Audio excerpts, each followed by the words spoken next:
We are going over patch 26, locked and loaded. Today's update. Few of the highlights that we have listed at the beginning. We have the new Season 4 scoreboard, challenge board. We have the custom loadouts coming out. The camp slots, the vending and display updates that are coming out for camps and shelters. We are doubling the daily ops in terms of content and new things that they're adding. And then there's other UI improvements we'll get into shortly. To start off with Season 4, and with the new scoreboard and the 100 ranks to achieve and all that, I am happy that not only are we going to see, obviously, returning themes and items, things to claim, but we are also looking at some also past rewards, like the antique speed bag and the perfect bubblegum, that will be available to collect in Creator and Foundation. And the good thing is when I see these previous scoreboard items start to return, it's almost like they want to make sure that people have the ability to collect some, and then that also gives more use for the gold bullion. So I am happy to see that even some older things are starting to not sneak back into the scoreboard, but have other means of collecting throughout the season. One of the things that is in this season, specifically rank 25, mannequins. I'm very excited for mannequins. Um, we do have the up to 5 mannequins restriction, but I'm happy because that'll be enough to kind of rep the different outfits I have between my characters, and then probably swap them around between the shelter and the camp. Onto special loadouts. For special loadouts, we have a lot more flexibility. They also mention how we have the punch card machine. And as soon as you hit level 25, you'll have access to that, the custom setup, all that, and you can start diving into your loadouts.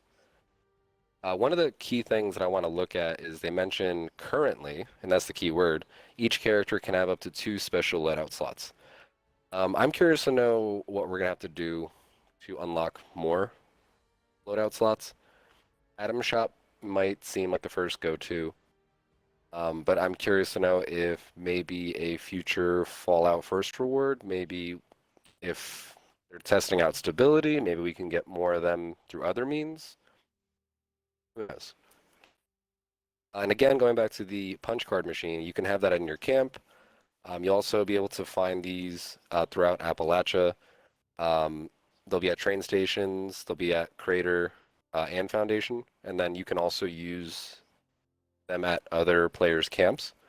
So you don't have to necessarily go back to your camp to swap your perks.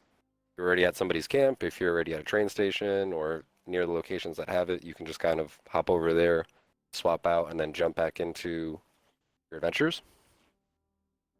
They are also removing the remove a point option, or move a point, I'm sorry. I probably shouldn't have moved a couple of points around recently, because I don't think I'm going to get those points back. I mean, there was only a few technically, but any perk point counts, I guess.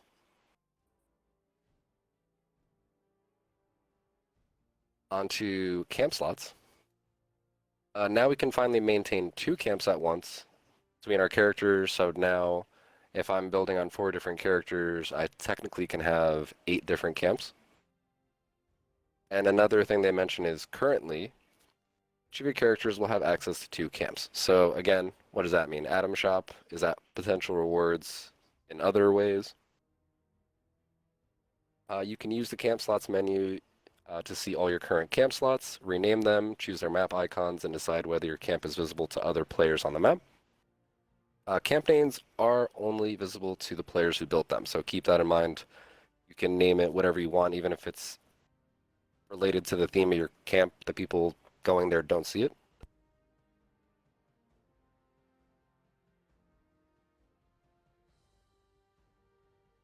Again, for camp updates, again, we have the map icon, your active camp will appear gold to you and you can see your inactive one, but people will not be able to see that one as you swap between your active camps. You also will only be able to see your icons for your stored camps. I'm sorry, for I believe the icons that you've chosen. We also have to power our vending machines, so they no longer are automatically added as a vendor. You're going to have to go in and set that yourself. So anybody that has previously had their vendors up and running, don't forget to switch that on if you want to sell some stuff. It says your stored camps will not load into the world, show icons to other players on the map, or produce resources from resource generators. So keep that in mind too. You don't have stuff technically gathering resources for you in the in the meantime while you're doing other things. Onto the vending machine and display case updates. There's a few things they have here. Your vending machines will have the same shared inventory across all your camps is definitely the biggest takeaway. Um, and then in terms of display cases, they are not shared across your camps. So in terms of vending machines, you can have one or four. They're all going to have the same amount. You're going to have your 120 items. If you have it in the shelter, it'll be the same. And then your display cases, you're fine to have them in your shelters, but again, that's going to be all separate stuff. So you're not necessarily sharing any of that.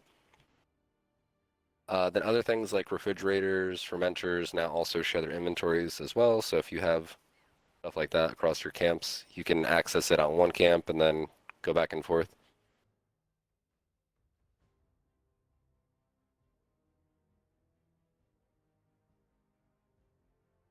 This one was impressive. Finally, we've made an adjustment so that items you place in your display cases will no longer consume any of your camp build budget. I have yet to log on. I'm very curious to see what my build budget is for my characters that have basically maxed it out because of displayed items. Onto daily ops.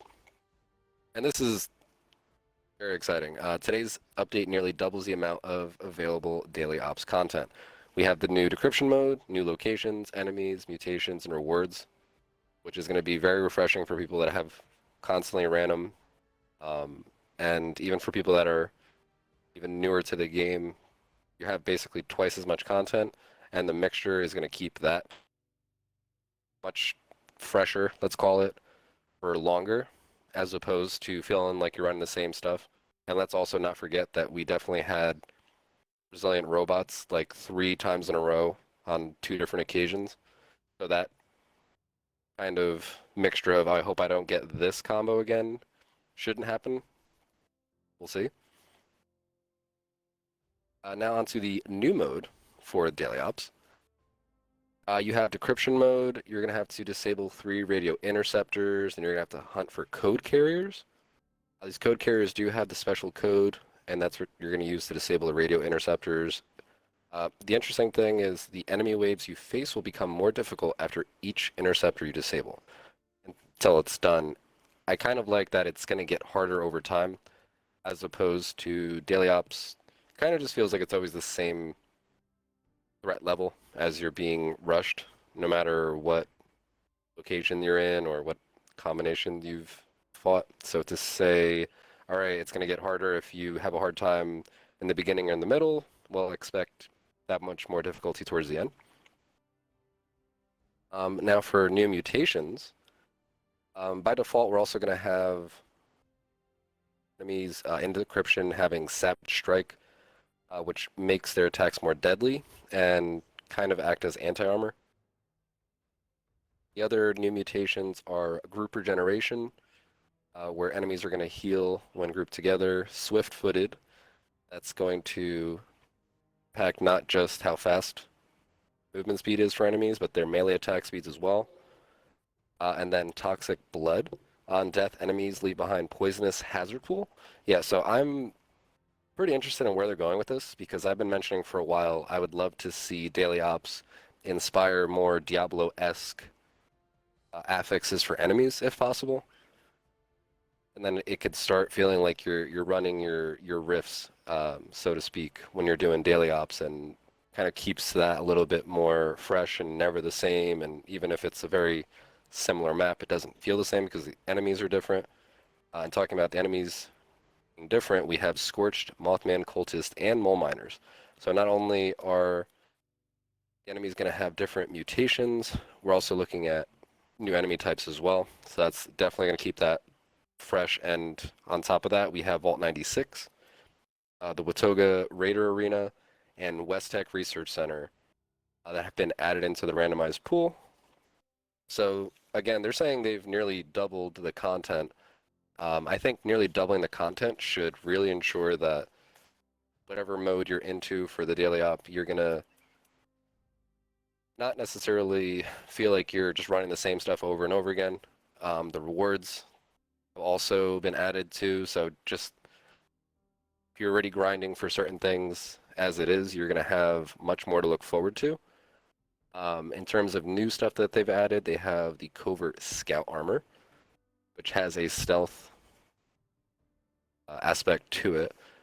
And then plans, this is actually something I find very interesting. They're adding the plans for the Unstoppable Monster, which, if I remember correctly, was a bloodied power attack, can't remember the third role, Deathclaw.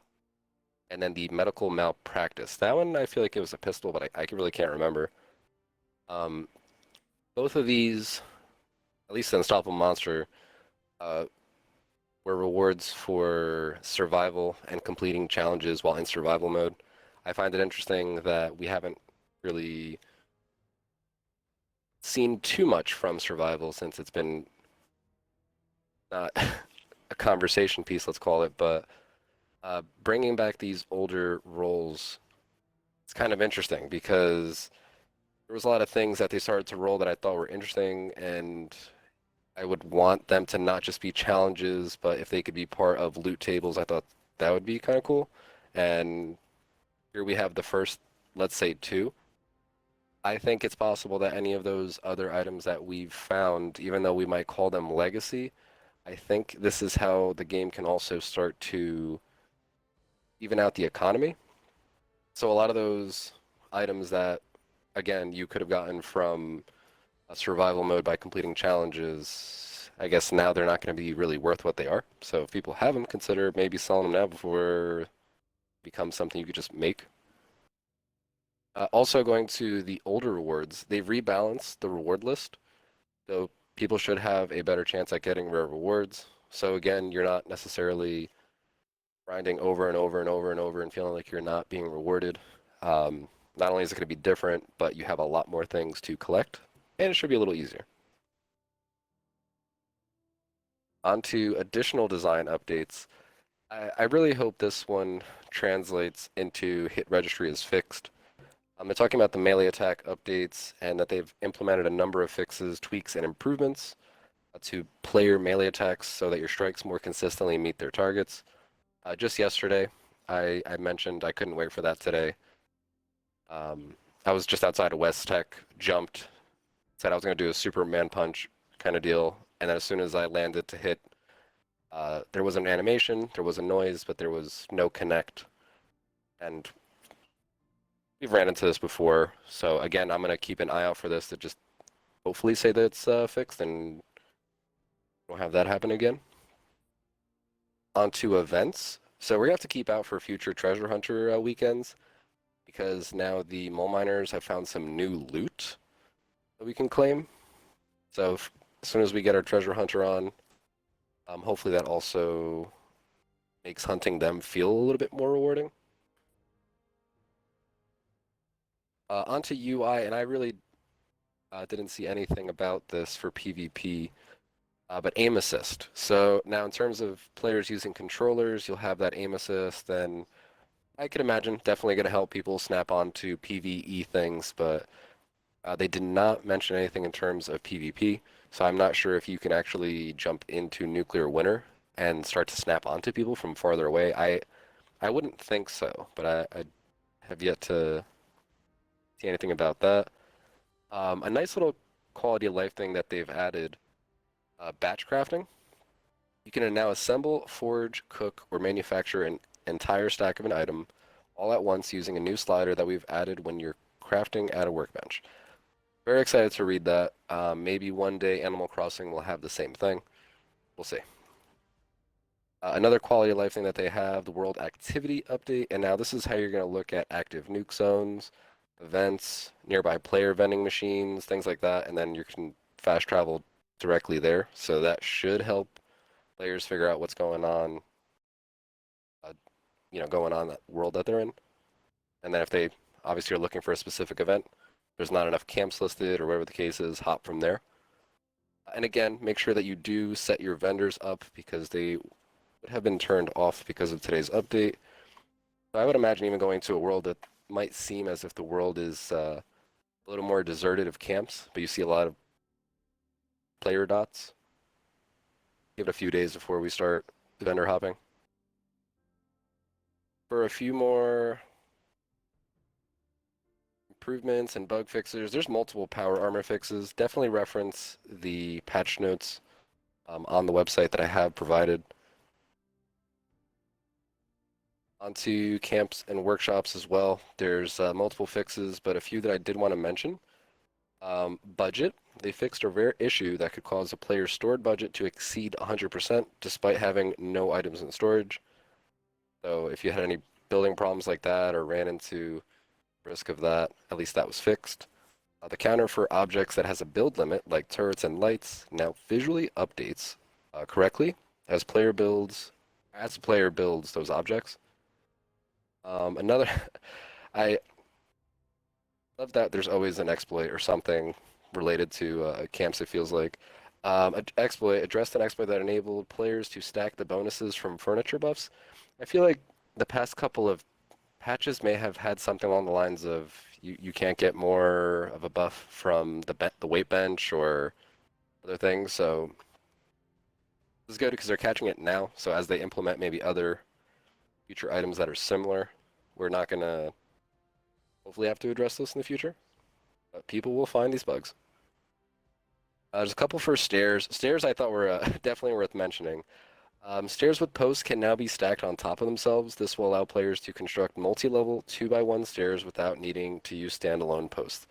Very happy to hear that. That's going to help me kind of design the circulation and what I want a little better as opposed to the alternate method.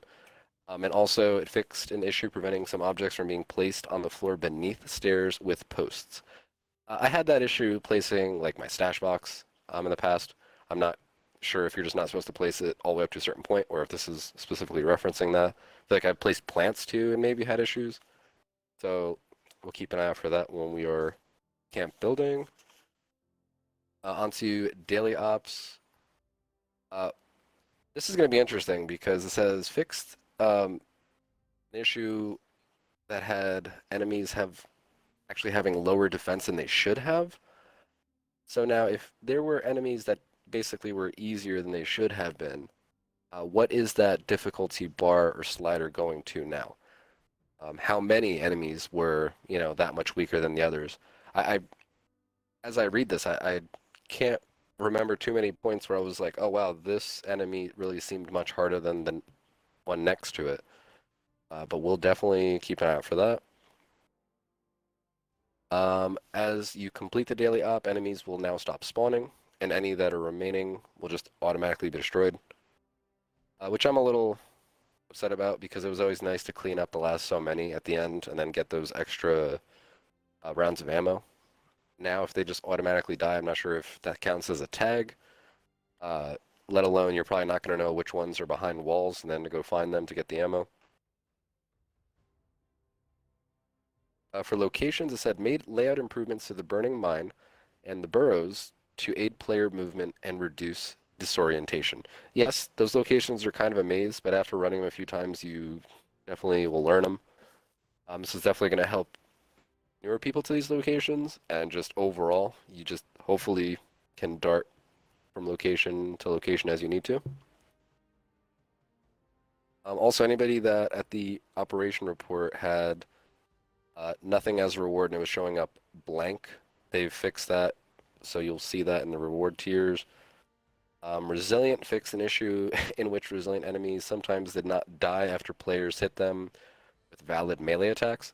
So I actually thought that was a hit registry bug that we were just mentioning not so long ago, but if that was a separate bug, that's good to know. Hopefully, that's not an issue anymore. There are multiple fixes for items, quite a few for power armor, weapons here, and a few others. Definitely reference the patch notes for specifics on those. We are on to performance and stability. Always happy to see client stability and things like that. But there are a few client stability fixes here related to nuclear winter. There's a couple of them instances for Xbox and PlayStation, and apparently improved performance when opening the map screen. So anybody that's had that FPS boost on Xbox would have known the map is much quicker and responsive.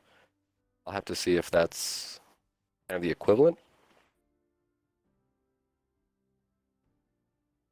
There are a few more things here, legendary perks, quest events, sound things. One of the ones that I actually wanted to mention from sound, we were just mentioning this the other day, the curtain door now plays appropriate sound effects when opened or closed.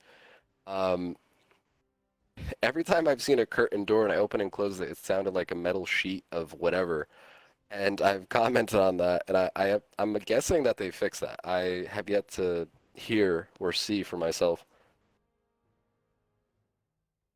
One that I thought that was a little weird, iBots. iBots no longer ba like an imposter sheep squatch when they explode. So I had no idea that when we were doing the encrypted event, we are destroying iBots and hearing it ba in the background. I missed this. I'm gonna have to see if people in the community recall this happening. For UI, there are various fixes that address the game controls to lock up. So that is great, like 4 or 5 more. Definitely check out those for specifics on the patch notes. One a little further down here, exploit. An exploit that was fixed that allowed you to make or actually equip more perk cards than intended. I can imagine that making certain builds very OP. Notifications, this one I really hope stays true. Fixed an issue on login that caused the player's season rank to visually reset to 1 in the menus and fanfares for all their previously earned ranks to play in sequence. Yeah, as you get to the end of a season and you have to sit through 93 different rank pop-ups and then it starts over again, drives you a little crazy. So, very happy to see that. Various fixes for Pip-Boy related things. Some world fixes related to pathing, allowing people to clip through certain things they shouldn't, getting stuck where they fortunately shouldn't be, and even fixing some things where players could see out of the world.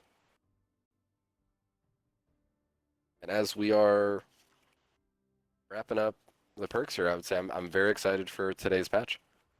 We have the Season 4 scoreboard, the Power Patrol versus the Yukon 5. Mannequins that will be at rank 25. I feel like a lot of people are rushing to 25 to get that. Display their 5 mannequins. We have the custom loadouts. Custom loadouts are definitely going to allow for us to have more flexibility. I know I'm personally going to be testing more builds this way. I have multiple characters. I still am going to advocate for multiple characters.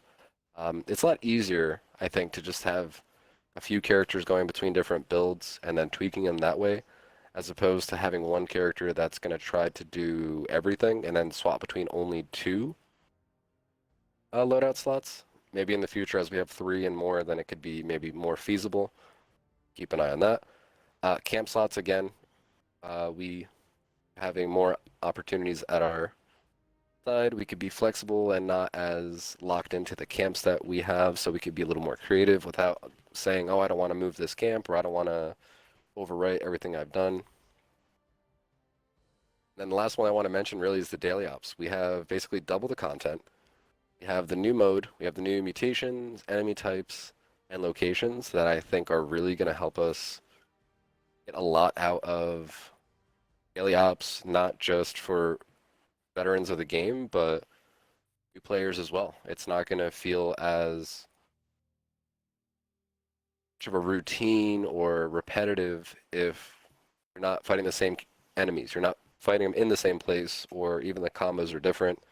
And like I mentioned earlier, if we could have something like Diablo-esque features or even more attributes added to the enemies, that could add kind of variety, spice it up a little bit. I'm very excited.